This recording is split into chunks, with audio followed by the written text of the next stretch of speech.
John Lowe is a character I thought of because I had wanted to tell a story about um, kind of the things we inherit from our children, but also the things we pass on to our children. And I wrote this book at a time when, I had two young children, or they're not teenagers, but they were younger then. Time moves fast. And thinking about the kind of trauma's probably a strong word, but the, the way my father and the things he went through and kind of his character flaws and strengths kind of played their way into me. And then the way I was seeing that happen and into my children, both my, things I think I'm that are strengths of mine and flaws. And I wanted to tell a story where children were trying to pick up the pieces of mistakes their father or parents had made. And so the question then became like, what's John's mistake? And then you think about people who are married a long time, and there's plenty of stories about infidelity. And I was like, well, that seems a juicy realm to explore.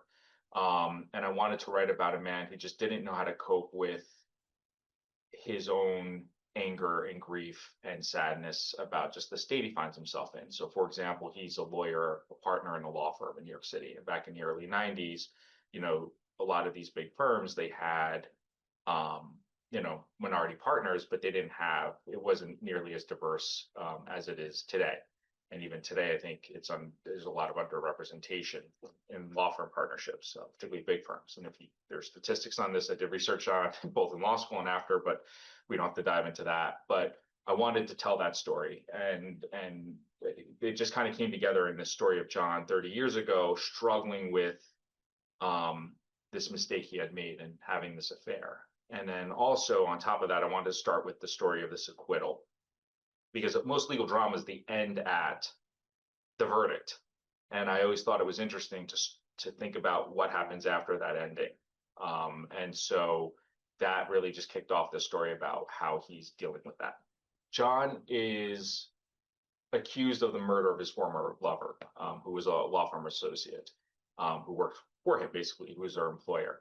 And I think back to even in my lifetime, the way, I don't know that it was ever appropriate for folks to have affairs with their employees, but, the culture of big law firms sometimes was that, 20, 30 years ago, maybe there was maybe more of that happening than there is today. And I thought about the idea that, sorry, that was a bad answer. No, I mean, however, yeah, we can start over if you like. Totally up to you. Yeah, I was just like all over the place because you had a very direct question. So I'll tell you about the case. So John Lowe is acquitted of the murder of his former lover, who was an employee of his at the law firm, an associate. And he's accused because a lot of the circumstantial evidence points to him. But the case is very close.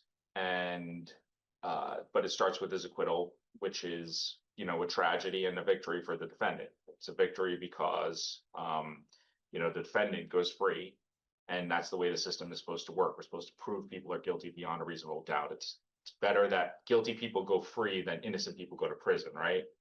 But on the other hand, if he is in fact innocent, it's a tragedy of the system in the sense that he was accused of a crime he didn't commit. And so that's kind of, I think, the bigger societal story that plays out when I tell his story post acquittal. So jumping forward in time, Brennan is John's daughter and Hunter is his son. And the two are diametrically opposed in their views of whether John did the crime he was accused of 30 years prior. And Brennan believes her father is innocent and has basically structured her whole life in kind of following in his footsteps. She becomes a lawyer. She's trying to find the truth in her career. She is, in the back of her mind, there's always this big wish she could prove that he was innocent so he can come home, in her mind. Whereas Hunter believes his father was guilty. And he carries that baggage around in the sense of like, he believes his father did this terrible crime, that there was never any justice for it. He's ashamed of his father and his family to the point where he, changes his name and leaves the city and becomes a reporter covering foreign wars until he's forced to come back to New York because his mother is ill. And that's kind of what kicks off the sibling story 30 years later, is they have both come home to care for ailing mother, and then that brings their attentions back to a head. It was very difficult to write as a technical matter, extremely difficult to write because initially I started it where I was actually writing it, jumping back and forth in alternating scenes. But that got very complicated very quickly because I am not a plotter in terms of I do not outline my stories, generally speaking. And so I didn't know who did it. I didn't know the answer to the. I actually wrote, I want to say 90% of the book without knowing whether John, in fact, did the crime or not, or whether the reader ever discovers it or I would discover it. So that made it very difficult. So what I ended up doing actually is I broke it down and actually wrote John's story first, so I would know what facts the children were working with 30 years later. And so that was a fun exercise just because I basically wrote his entire story in this book without ever answering in my own mind whether he did it or not. So his whole story plays out, which is like close focus on his point of view without him ever saying what happened.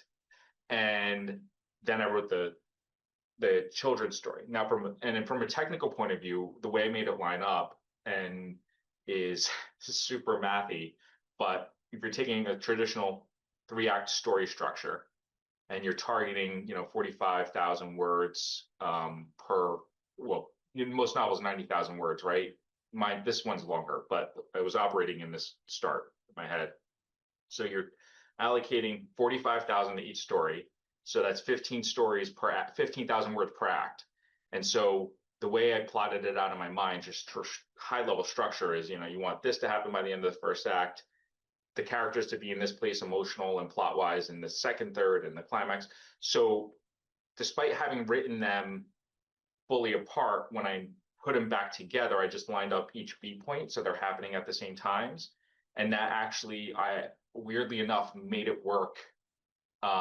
It just fell into place in a way that was very seamless when I merged them back together and interwove them. But that's how I accomplished it in this particular book. I could see people taking different approaches.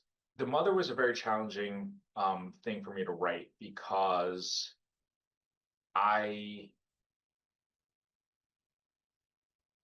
gave a lot of thought to how I wanted the role she had to play in the plot in terms of being this object of John's desire and also sadness, the cause of his sadness, and not making her necessarily a monster, but not making her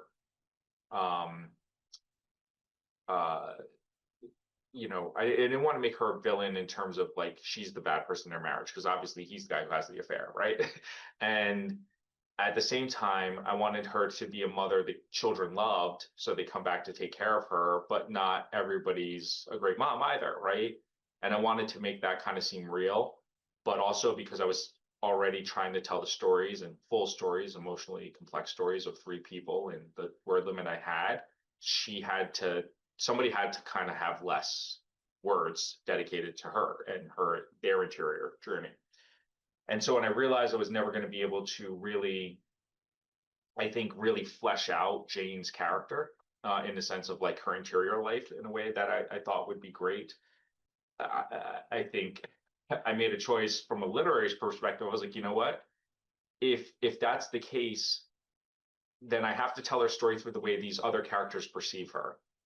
And all of them are going to perceive her in some way as this mirror or cipher or whatever. Like there's just a pane of glass in some ways, and sometimes you can see through it, and sometimes it's reflecting back at you.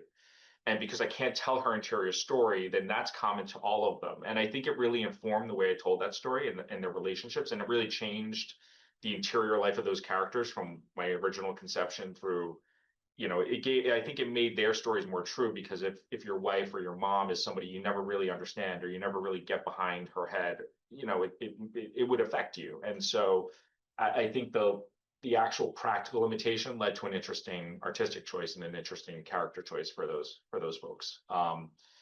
And also from just a meta standpoint, I think it lets the reader kind of approach Jane and get into her and like invent more there. And it's funny to hear from readers I've spoken to, it's funny to see how different people, what they read into that character, because there's so much to read into her, as opposed to it being definitive in words on the page. When I'm writing, I try to one or two or both of a couple of different things happen for me. Is either I picture it almost like I'm watching a movie. I put the characters in a room and then play it out in my head. Um, or I'm I wasn't trained as a Stanislavski method actor, but I sometimes try to inhabit the character's mind and think about how they're feeling and what they're going to be doing, what they would say. And then I try to take it back a step so that nobody's actually saying necessarily, or they're not always saying what they want to say, like the way you do in life. There's things people hold back and don't say, and they're scared to say. And so I really try to write in layers like that. Um, and then I read it aloud to make sure it sounds like something somebody would say. It's not like a visual thing. I don't necessarily visualize all of the time. Sometimes very much so. Like particularly in setting a scene, I will visualize. Dialogue, it's almost like an ear thing. Like some people can hear music in their head. It's like that. I hear the voices. Not to say hear voices, but by way of example, sometimes they'll surprise me. So there's a character in the book who is the husband of the woman who was murdered. And in my mind, as I was writing this book, I thought he would walk in and be a certain kind of person. And then I started writing the dialogue and I was like, oh, he's a different person because this is how he talks, and it just the voice of the character on the page, just because of the way I wrote it, it just changed the whole character for me in a way that was kind of surprising. Um, and so that was a lot of fun. So it can be either or. Sometimes I hear a person's voice in my head. I'm like, that person talks in a way that's interesting or funny or moving, and then I kind of work that into. So sometimes I think about a person I know and how they talk, and I'm like, I'm going to make this person's voice sound like that person. I think I've always had, um, both in this book and the one that'll be coming out next year, there's people, readers, friends will just be like, "Oh my God, this reads like a movie." It feels like a movie. And I've watched a lot of movies in my life, so I just don't know if that's the way it plays out in the way I write it. But from I guess a technical technique standpoint, I try to increase that pacing towards the end and have that urgency build up so that people want to get to that climax and find out. The children certainly did in their investigation. Um, and that has to meet what's happening interior in the characters, right? Like whatever resolution they're going to come to as people, what they're going to learn as protagonists should come around the same time. And so as I write and I build those things in and I think it through, I think it just adds to a natural sense of like that's what's happening in the story. Um, the worst thing is to be, getting to the end and then suddenly, 4 chapters on the Paris sewers. I don't know, like you don't want everything to grind to a halt.